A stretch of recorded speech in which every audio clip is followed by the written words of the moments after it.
And just a quick note before we begin. This podcast is for informational and educational purposes only. I'm not a licensed professional, just a parent who's experienced unimaginable loss. This isn't meant to replace help from a therapist, doctor, or other mental health professional. If you're struggling, please reach out to someone qualified. You're not alone.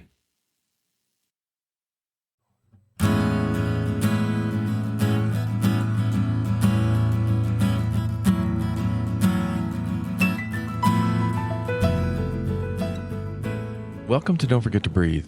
I'm your host, Bruce Barker. This is part 2 of 3 in my conversation with Marnie as she continues sharing her story about her daughter Joey and the heartbreaking account of Joey's death. As I mentioned in part 1, we recorded this conversation in a local coffeehouse, so you will definitely hear the hum of espresso machines, voices, babies crying, and the clinking of cups in the background. But again, I invite you to listen past those sounds and into Marnie's heartfelt story. Joey was 8 years old, so it was 2009. Had a doctor appointment. They did the regular echo stress test. She was struggling she was super tired, and it was a change. They decided that they wanted to give her an artificial pig valve or an aortic valve because her aortic valve was whooshing. It wasn't even working anymore. So knowing that was going to be a big open heart surgery and what that entailed, and we just knew that it was that or she wasn't going to make it, right? So she goes in, and with all of her surgeries, all of her sisters for everything. And that's so huge. I'm going to say that because they're 15 years apart from first to last, 12 years, 9 years, 6 years, whatever. They stopped college, would come home. They would, if they lived in another state, if they were on whatever they were doing, they'd stop and come and be with her. So we had this surgery in Nebraska at the Children's Hospital out there. All sisters were there.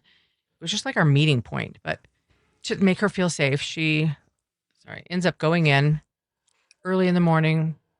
Hospital's opening. She's going in 17 hours later. Wow. So the hospital closes around us. The lights are turning off. We're still in the waiting room.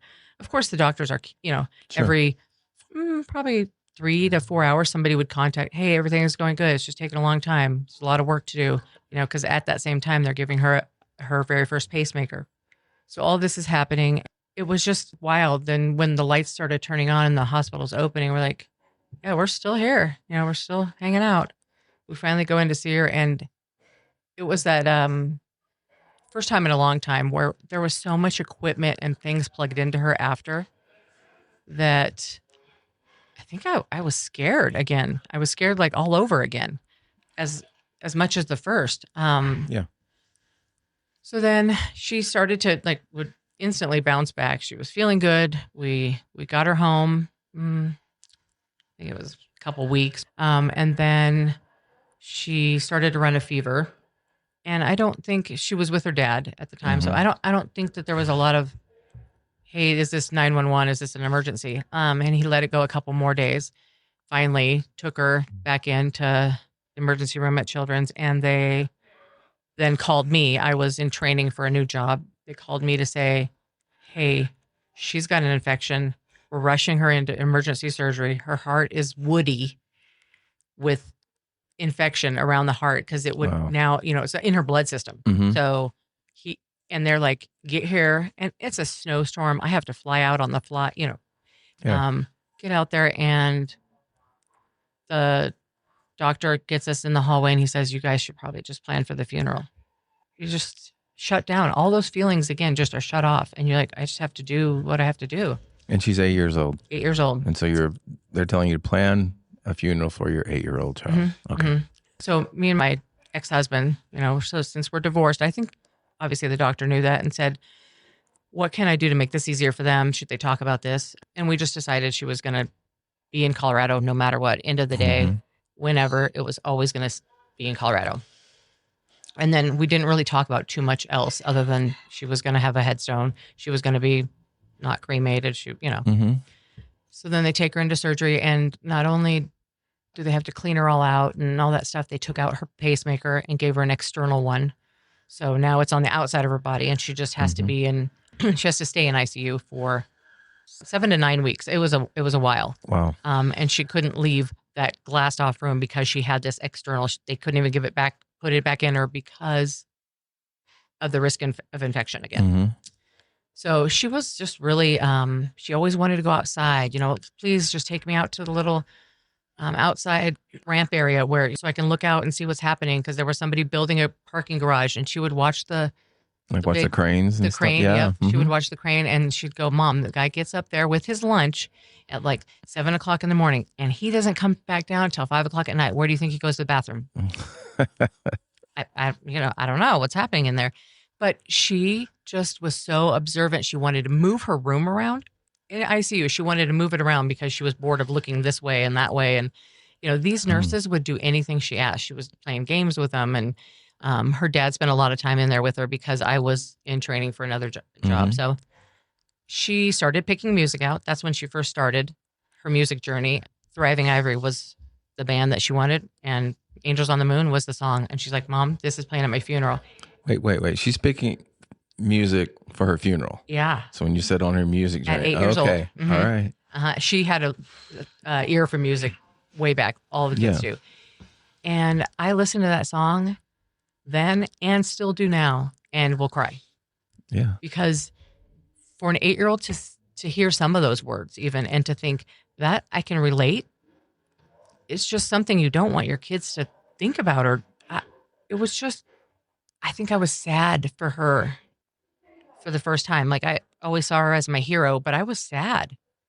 And was she going to forever think of this? I mean, we knew that she was going to make it through this one out at this time, but what about the next time? And, so then we were on that, just, getting older. And, so at 2009, I think that year started another chapter in our lives of more intense medications and more intense hospital stays and all those things, because now she's older and she can use her words more, right? As opposed to being a little kid. She's not a little kid now. I just, I'm kind of just feeling that feeling right now, and I'm literally sad about it, because they gave her another chance. I mean, she stayed here for us. She stayed here for her family. And she'll say that a million times over. Hey, if it was up to me, I wouldn't have wanted to fight, but I did because I wanted to fight for you guys. That was always her saying, I'm fighting for you guys. And that story just kind of leads into her wanting to experience life before she knew it was going to be over. Yeah. So now, she's moving into middle school, and she's starting to get teased for certain things, and she's starting to feel all these things. And we just wanted her to get her license. We wanted her to graduate from high school. We wanted her to have a boyfriend, go to prom, all these great things. And she did. And she did.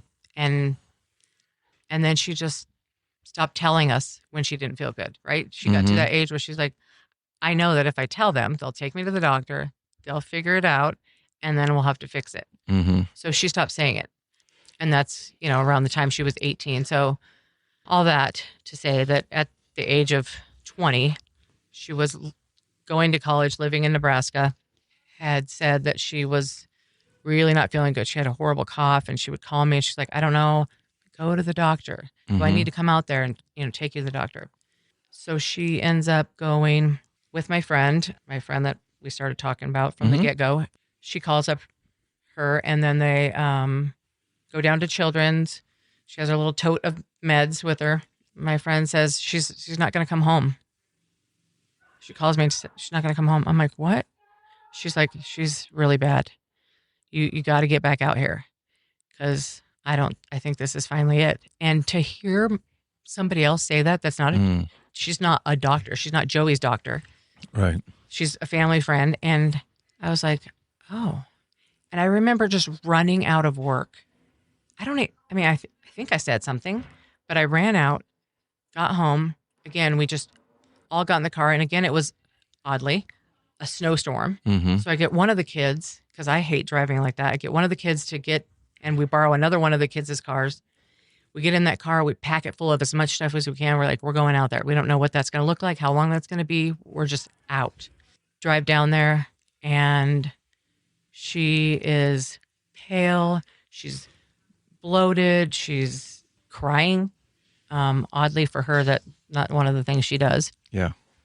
And she's at the university in Nebraska, and they just said, "Hey, look, she's sick, and we don't know. We're gonna have to do our little conferencing, but we don't know what we can do for her. We're gonna start her on some meds. We're gonna start her on these other things, these intensive things.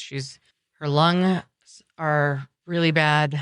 She's in pulmonary failure. Mm-hmm. We're gonna have to put in a chest tube right away, like while she's still awake." And she was losing her mind. She's like, "What? No." She's screaming. It was just, and one of my other daughters had to be in the room with her for that. And I mean, I think there's so much trauma around that last 8 months of her being in the hospital that everybody witnessed. Mm-hmm. She was constantly saying she was sorry. I'm sorry. I'm sorry you guys have to do this. I'm sorry this is the way it is. I'm sorry if you're mad. And I'm like, don't be sorry.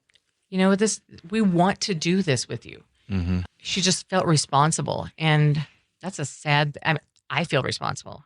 I'm the mom. Mm-hmm.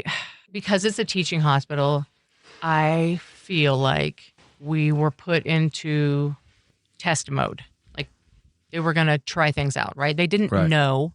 And so they're like, hey, we could do this, but what do you think about this? What about this? So there was a lot of interns that would come in, and Joey had them from the get-go. As soon as they came in, she would give them a nickname, like your fancy pants, your little bit, your, and then when they come in and she'd say that, it's just, they were invested so much into her and her story that they would get all the things on their phone so they could watch her magnesium, potassium, all those things, all those tests that she'd have done while they were off or while they weren't working their 12-hour shift or whatever. And then they could come in and go, hey, here's some orange juice I got you because I saw that was down, or how are you feeling? And then they would just stand there and look at her. And I mean, I'm sure they were like, what can I do? How am I going to make this better? And it's going to sound wild when I say this, but that was the best time of my life. Those 8 months with her, I wasn't a mom to the other kids. I wasn't a wife. I didn't have a job. All these things were true, right? Sure. I did have all those things, but I wasn't any of those things at the same time. So I was just there, and it was just me and her doing this every day. I slept in the hospital room with her. And we did have a hotel right next to the hospital where I could go and shower and stuff. And then when the kids did come out to see me and they would come to see their sister, we would switch off, for a weekend or whatever. And they were really vigilant about, like, every weekend, one of them would come out. One of them would fly out, and they were such a big help. We just had a little ritual. I would get up and with her in the morning. We'd talk to the doctors for their rounds, and we would plan what we were going to do for the day. We'd write on the windows, this is what we're going to do. Oh, we have a procedure. They're going to do a surgery. We'd write that just so that she had some kind of structure of, like, knowing what was, or it's so unknown, right? You're in the hospital, you don't know. But I'm helping her to have, like, hey, later today, we're going to I'm going to wash your hair. Because I would do everything for her except for 6 hours at night. And I would tell the nurses, don't bother me. I'm sleeping right there on the couch. Unless it's an emergency, you guys do whatever. During the day, I'll do everything. I'll take her to the bathroom. I'll clean her up. I'll move her around, do whatever. I can sit here and say I love that time with her because I was in the present with her for the first time her whole life, because I wasn't thinking about doing anything else but that. And it was beautiful. And there was times that she couldn't talk because she was on a ventilator, and she was going to pass again, and she had a cardiac arrest again. And there was so much. And then when they finally said, you guys can go, but you have to stay in Nebraska and you have to stay next to the hospital for another 2 months. Well, we were going to have to live in a hotel. We didn't have a house. Mm-hmm. She had already lost the apartment that she had for college. So I'm by myself. I'm getting her over to there with a wheelchair and oxygen. her LVAD, her little heart backpack. And I didn't know how to do any of that. I mean, Mm-hmm. and all the meds. And I'm thinking to myself, wow, is this what it's going to be like? Mm-hmm. And then she's just like, you got to get me home to Colorado, Mom. Let's get through these. She was then coaching me. Let's get through these next appointments. She was helping me get through the days. I mean, Yeah. we just switched roles. She's like, okay, I'm out of the hospital. I'm here. Let's help Now you. she's in charge. Uh-huh. Mm-hmm. So we finally get home. The kids help us get home. And she was living her best life. She looked like a different person. I mean, if you saw pictures of her before 2020 and then after this surgery in 2021, you would not know who she was. Wow. It was like her heart was working right for the first time in her life, because now she had the heart pump. So her heart was actually pumping right for the first time. And all these poisonous, later find out, all these poisonous medications she's on. But she was smiling and laughing and having fun and wearing makeup. And she was just so full of life in a body that wasn't. Wow. Yeah. And so we got back at the end of summer. So her birthday was in September and she turned 21. And of course, she didn't really have a 21-year-old birthday party. She did fun things and had her friends. And then Christmas came around. And again, we tried to I think in the back of my mind, knowing that this was going to be our last Christmas. How did you know that was going to be your last Christmas? When we came back to Colorado, we had started now our journey with the university here in Colorado, going to because we had to go to week visits and every 2-day blood draws for her medication. And so we were there, and I asked the cardiologist what does it look like? Like what's happening now? Like, she's like, well, usually, since I don't think that she's going to be able to get a heart transplant, but you can look around, you can shop and see, but I'm just telling you that we can't at our hospital. A year. I'm like, okay, a year from right now? Because this was August, September of 21. I'm like, so a year? And she's like, yeah. So instantly I started finding all these places to try and, whether it would be through Children's or Duke or Vanderbilt or, UCLA, what can someone help us? All of us turned us down. And so in January of 22, we got the final say of like, we can't help you. Towards the middle of February, Joey just changed. She just, all of a sudden, her body just was shutting down and her organs were failing and she was having horrible nosebleeds and she was just in a really yucky place. And I was at work and one of the sisters was babysitting, if you want to say. Yeah. And the sister called me at work and she's like, Mom, I have to take her to the hospital. I'm like, why? She's like, she's bleeding so much out of her nose that she's going to bleed out, with her medication. She's just not, and I have to take her because something else is wrong. She can't breathe. She's on 9 liters of oxygen and I just have to. And I'm like, okay, well, what does she say? And she's like, she says no. I'm like, well, why are you calling me? I don't know what I can do. I was so like, and so they got to the hospital and Joey's like, you're not going to have me admitted. Like, I'm not, we can sit in the car. Well, they got her in there, but then they're like, only one person can go in. And Joey's like, if I'm going to die back there and I'm only going to have one person in there with me, let's go. So they walked back out and she got in the car and they all came back home. I got home from work and we started talking about hospice and we called them up and they said, yes, we'll come out there. We'll check everything out for you, do the paperwork. We'll have a chaplain and we'll see if this is something we can do.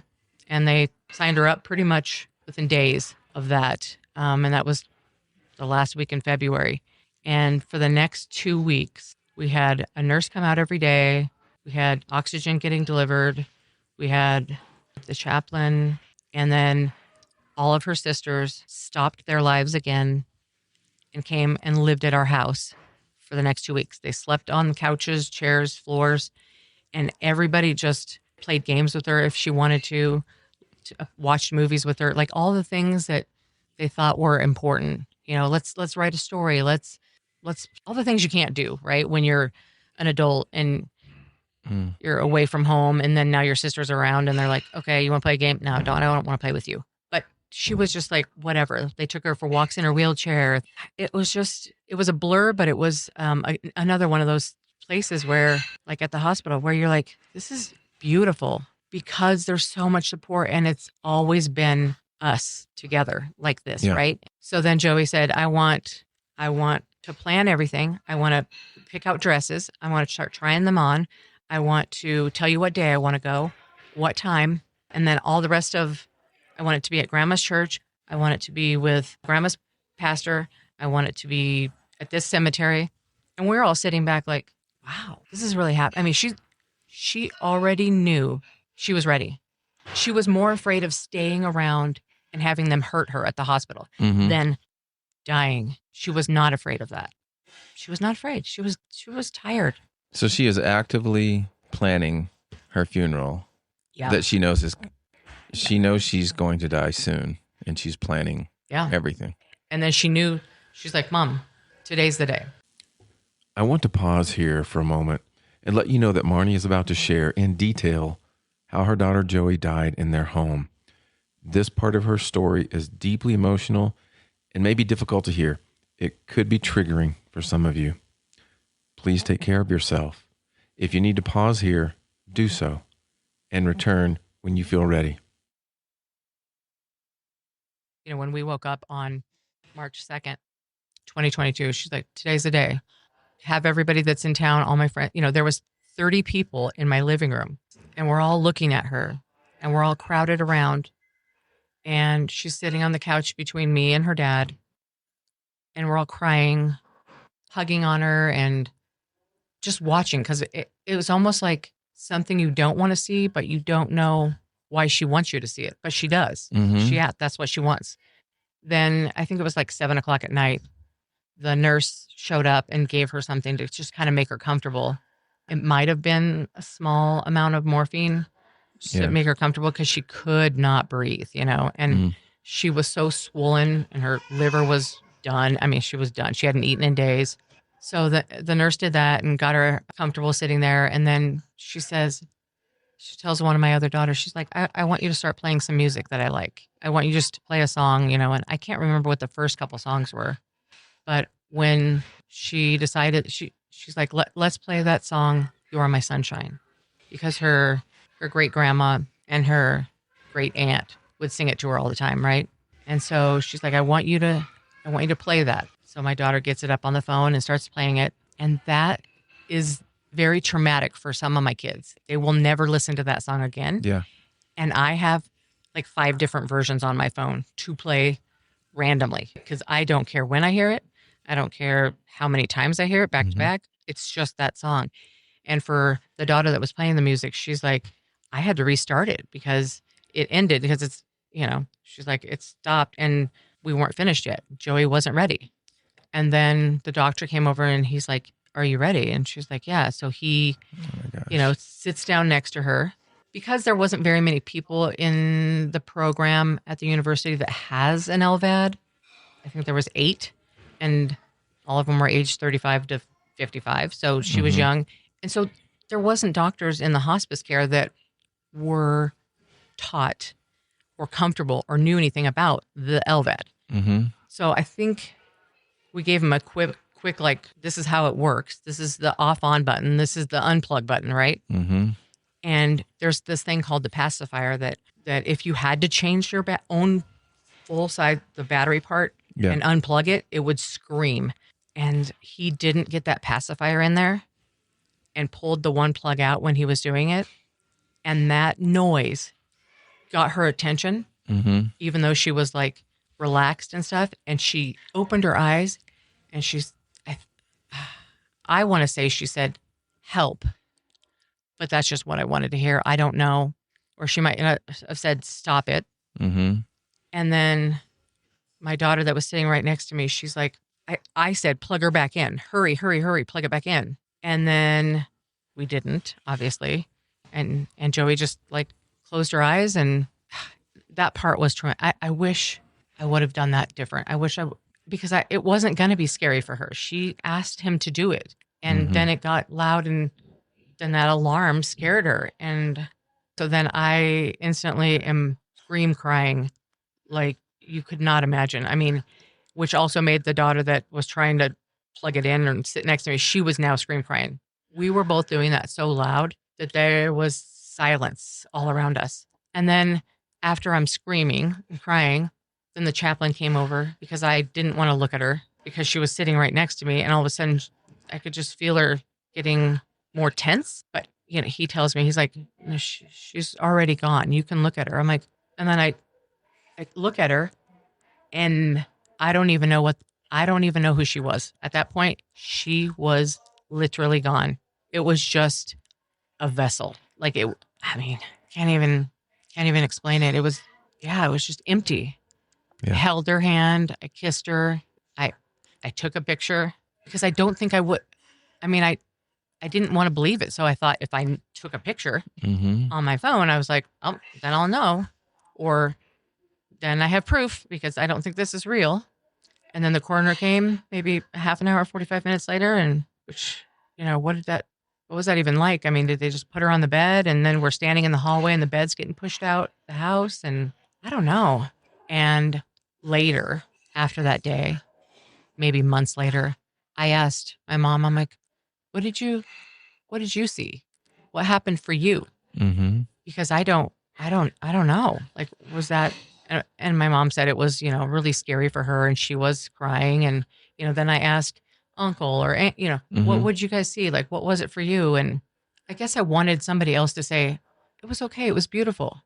I don't know. Because it wasn't, and then the rest of probably the next month was just a blur. I think I tried to lay in bed as much as possible, but then I know all the kids were still there. They were just downstairs. So I'm like, I can't just lay in bed if they're just wanting to be here for me too. So I didn't fully just do my own grieving because I was still a mom of 4 kids and I still was a wife and I still had a job. And yes, there was time for that, but I wanted to pretend like it wasn't real. I just kept putting off my grief, putting it off until it was killing me inside. It was making me sick. And then I had 3 back surgeries, 3 back fusions, and then I spent the next 3 years of my life like that. So the physical toll of grief, it physically hit your body as well. Yeah. Do you remember the funeral? Mine, I can tell you there's blurry parts and then there's some vivid parts. Yeah. I was pretty selfish in Joey's plan, obviously, was her plan, but I was very selfish since I'm the mom, nobody's going to do a receiving line. Nobody's going to come up and look at her. Nobody's going to come to the cemetery except for immediate family, which was maybe 10 people. And then at the big reception later, I would have paid $1 million not to go to. That is how much I did not want to be there. I didn't want to talk to anybody. I didn't want to watch the little movie they have playing. I didn't want the food. I wanted nothing. And the funeral part of it, it was the coldest day ever. It was so cold outside sitting at the plot that all of us thought, I mean, we still are saying, Mom, it was like 300 below. That's how cold it was. Yeah. The wind was blowing. It was so cold. So any day that we go visit her now and the sun is shining, I don't care what the weather is, it's beautiful. Yeah. Beautiful day. But Wow. other than that, I don't really remember anything about her service. Maybe my grandkids being a little, my grandson was 6, a little over 6. So he was confused. Like, why doesn't she just get up? Yeah. Like, she just needs to sit up. But bits and pieces. I don't remember. Yeah. The one, obviously we have it this day and age. We have it on YouTube. And the one sentence that was spoke out, because we had, the kids all spoke. She had the kind of energy that you only had to feel once to remember forever. And that has been true since September 5th, 2000. Only once, maybe for a second and maybe for a minute. And if you were lucky, maybe for months and months, but you would know if you met her. All right, Marnie, you mentioned once you read this letter that someone wrote that was at Joey's funeral. Who wrote that letter? And can you share? Yeah. So all four of the girls got up on stage, if you want to say. One had a poem and two had letters. And they were just, read. So I can just read you one of those real quick. Yeah. One of my daughters. I read this quote recently that I just can't get out of my head. I keep reading it, thinking that there couldn't be a truer statement to sum up Joey in a sentence. To be honest, summing up Joey in one sentence is entirely impossible. But I think this quote does a good job at trying. It goes, "She had the kind of energy you only had to feel once to remember forever." And all of you in here have felt that energy, maybe just once, maybe once in a while, and for the extremely lucky, once every second. Her energy was strong enough to pull you in close and never let you go, to keep wanting more, to keep you on your toes. And although being the younger sister, I believe I can speak for all of us when I say we looked up to her for love, for strength, for laughs, and for energy. She was the one that was always sick, but it was her who kept us going. It was her who stayed strong and reminded us that she was going to be okay. She's still reminding us daily that she is okay through her secret notes we find, hidden messages, and memories of her scattered everywhere. I look out today and I see the faces of the families, friends, neighbors, supporters, and even strangers. What ties us all together, though, is that this energy is and will forever be wrapped up in our hearts, radiating from inside, reminding us to laugh and to love in such a pure way as she did. Late at night, when I'm laying in bed and my fears crawl up from within, I start to worry that one day I will forget pieces of her. I fear that I will forget the way she walked or how she confidently sang the song and the wrong words to it, or even how her hugs felt on days when I really needed them. In these moments, I will go back to the quote from earlier. Lean heavily on the last words. You only had to feel it once to remember forever. I may forget some things along the way, but I will never forget the way she made me feel. About a year ago, when Joey was in the hospital and everyone was unsure about what her next day would look like, I had the special moment with her. She was bedridden for days and finally wanted to try standing. The nursing staff came up to help her stand with me, but little did I know she stood just to give me a hug. That one seemingly simple moment between her and I is something I know I will never forget. I am sure you all have those moments too that you're thinking about right now, and I want you to hold on to those as close as I do. She will never be replaced. She's not gone. She's everywhere, as she is intended. I miss you, and I love you, Joey. Wow. I mean, I've told my girls, but those things that they did, that they still do, are things that fill me up. They fill my cup. They make me proud. They keep me here. Yeah. They keep me grounded. My cup runneth over. Yeah. Yeah. That's my saying with them, and it's never been truer than it was on the day that I lost Joey, that these kids have really come through every single time. Thank you for sharing. Yeah. Thank you for sharing the story about Joey so we can get to know her a little bit and that journey that you and your family have been on. That concludes part 2 of my conversation with Marnie, sharing the story of her daughter Joey, the love they shared, the struggles they faced, and the heartbreak of her death. In part 3, we'll conclude Marnie's story as she shares her ongoing journey with grief and how she continues to carry Joey's memory forward. As always, thanks for listening. Be gentle with yourself and take care.